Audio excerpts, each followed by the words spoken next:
সোম ও মঙ্গলবার বৃষ্টির পূর্বাভাস দক্ষিণবঙ্গের উপকূলবর্তী জেলাগুলিতে। তাপমাত্রা স্বাভাবিকের উপরে কলকাতা সংলগ্ন এলাকায়। দার্জিলিং, কালিম্পং ও জলপাইগুড়িতে হালকা বৃষ্টির পূর্বাভাস।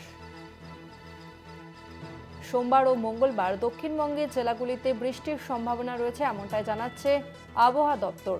তাপমাত্রা স্বাভাবিকের উপরে কলকাতা সংলগ্ন এলাকাতে। সোমবার ও মঙ্গলবার বৃষ্টির পূর্বাভাস দক্ষিণবঙ্গের উপকূলবর্তী জেলাগুলিতে। তাপমাত্রা স্বাভাবিকের উপরে কলকাতা সংলগ্ন এলাকায়। দার্জিলিং, কালিম্পং ও জলপাইগুড়িতে হালকা বৃষ্টির সম্ভাবনা রয়েছে।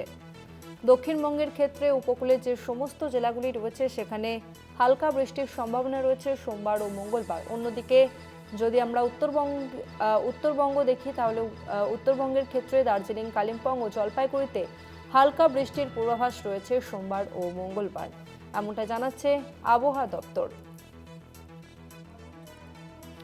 আমরা আরো বিস্তারিত জানবো। আমাদের সঙ্গে ফোন লাইনে রয়েছে প্রতিনিধি শাশ্বতী রায়। শাশ্বতী, আবহাওয়া কিরকম থাকবে কি জানতে পারছো?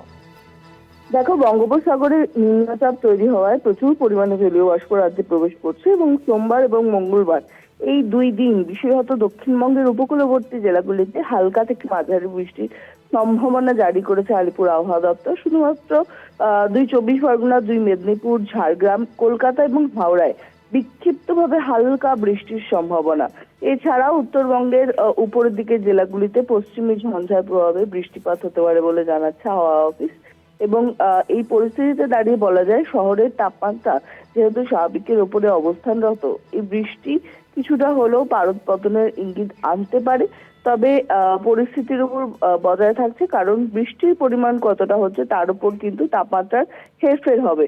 তবে বেলা বাড়ার সঙ্গে সঙ্গে আংশিক মেঘলা আকাশ দক্ষিণবঙ্গের সর্বত্রই এবং বিক্ষিপ্তভাবে কোনো কোনো জেলায় তাপমাত্রা স্বাভাবিকের নিচে অবস্থান করলেও আগামী 1 থেকে 2 দিনের মধ্যে সেই পারদ কিন্তু 20 থেকে 21 ডিগ্রির ঘরে আশেপাশে অবস্থান করবে বলে জানাচ্ছে হাওয়া অফিসের তরফ থেকে। ধন্যবাদ শাশ্বতী।